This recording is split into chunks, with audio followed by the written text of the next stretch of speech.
Hey, Paul, this would be a really good place to start.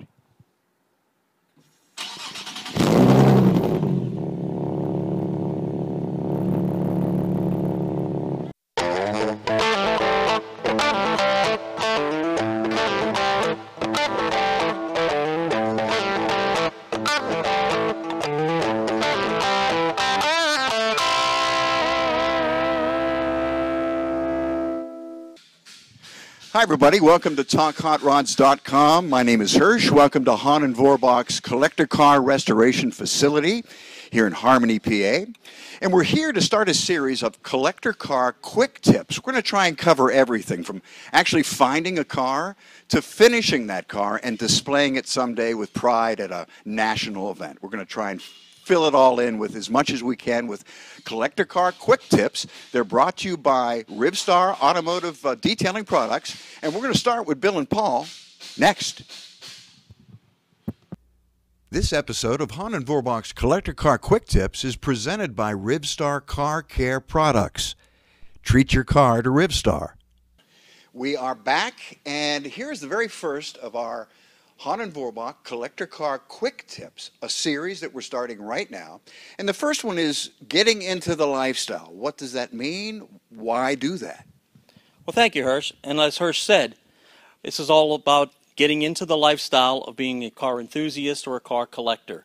And we're going to provide you some tips, not only today for how to get started in that, but as you go down your journey in the future, whether it be owning a car or acquiring a car or getting it restored, we'll be trying to offer you some nice quick tips, something you can act upon in order to get yourself started in the hobby. The first question you have to ask about something like this, though, is, well, what does this hobby, collector car restoration, collector car ownership, collector car lifestyle, what's it have to offer, Bill? Well, first of all, it has a lot of fun to offer because there's a lot of camaraderie that can be had with not just people your own age, but people with similar interests. And as you said, Paul, you don't have to have a collection of cars. You don't even have to have one car. Everyone can relate to them because old cars are time machines. And whether you owned one or you always lusted over one, it takes you back to those times, those simpler times. Absolutely. So when we come back, we're going to talk a little bit about how you can get started in the lifestyle. Today's Collector Car Quick Tip is brought to you by the Flashlight Drags. Street racing without the jail time. Let's talk about car shows. This is the spot we've all spent a lot of time at, and this is where you learn so much, car shows. Well, yeah, absolutely. I think car shows for a lot of us are the first way in which we maybe became up close and personal with the collector car lifestyle. Now, car shows run the gamut. There are a number of different types of shows that one can get involved in. There are car cruises. Here in Western Pennsylvania, there's practically a cruise every night, and it's not even all that hard to find them. Some are big, some are small, but all of them have some interesting cars that. You can also go to a Cars and Coffee event. Again, here in Pittsburgh, there's a Cars and Coffee Club that meets every other Friday or Saturday. I think it's Saturday morning. In addition to that, there are more national events, such as a Concours d'Elegance, which is certainly a high-end car show, but it's definitely worth going to. You will see things that you won't see anywhere else.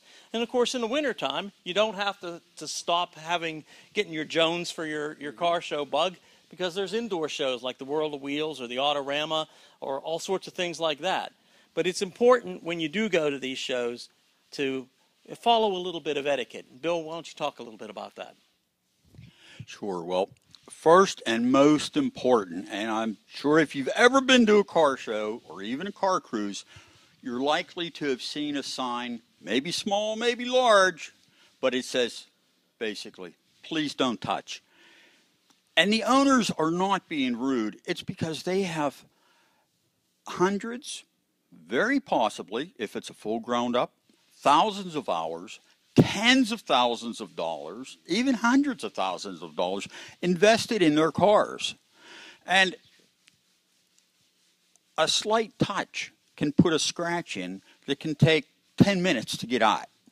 You know, especially if you have jewelry on. or if you have body man hands, which are more like sandpaper. Absolutely. Now, so tip number 1 was about car shows. Now, tip number 2 is an extension of that, and we're going to talk about car events. Again, in Western Pennsylvania, every summer, we have the Pittsburgh Vintage Grand Prix.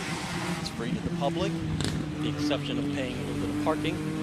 But you can go among 250,000 people in Schenley Park. It's several days in duration, with all sorts of little events going on, whether they be car shows, whether they be social events.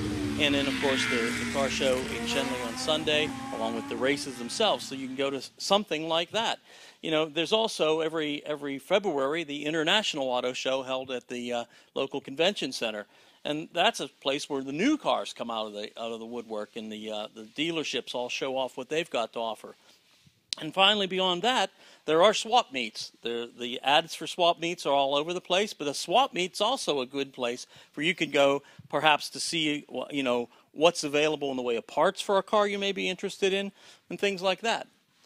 Now, another next tip would be to get involved some way, shape, or form, either as a spectator or a participant in racing. Bill, you want to talk a little bit about racing?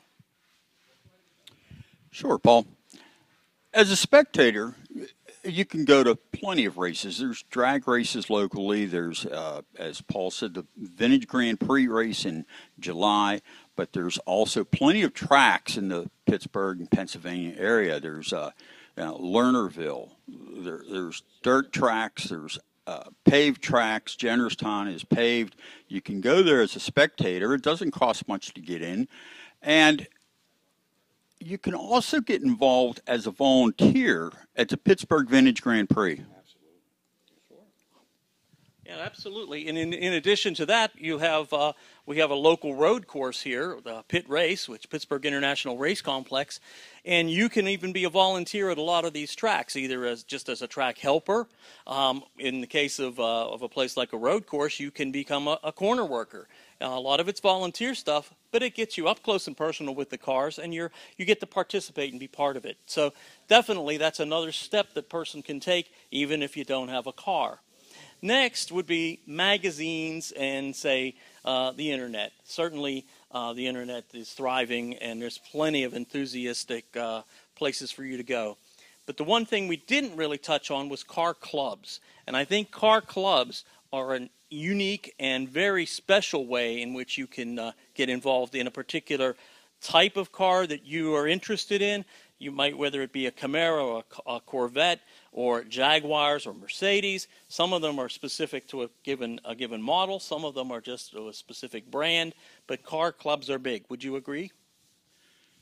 Yes, indeed. You know, in the car clubs, say you own a BMW. You can join a BMW club. And I'm not speaking about having an old BMW or an old Mercedes.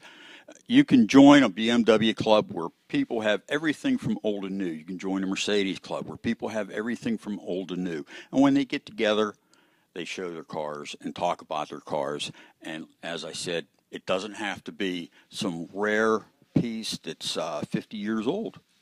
People with new cars. The Thunderbird Club. Okay, and finally, there's definitely a way you can get involved in this too, and that's on television. The Velocity Channel, for those who have that station, has got a plethora of stuff. But keep in mind, some of it is a kind of a scripted reality series stuff, so take it with a grain of salt. But those are some things you can do. Now, a couple of resources that you may want to tap into. Online, there is carcruises.com. That's www.carcruises.com, all one word. And there you can go and put in your month and your region, and you'll find a car cruise in your area almost any day of the week. Whatever's happening, it's usually on carcruises.com. There's also Big Al's list, which is another list of car cruises and car shows and things of that nature. So there are resources available to you that you can go to. Anything else, Hirsch? I think that's it for our very first collector car quick tip here at Hahn and Vorbach Collector Car Restoration in Harmony, PA. Thank you so much to Bill and to Paul. Next time, our second quick tip is going to have to do with finding a car and rating and classifying those cars. Stay with us for that next one. It'll be a good one. Hey, thanks to Bill and Paul for this collector car quick tip. We'll be back here at Hahn and Vorbach for another quick tip on TalkHotRods.com. This is Hirsch. Thank you very much. Be careful in the hot rod.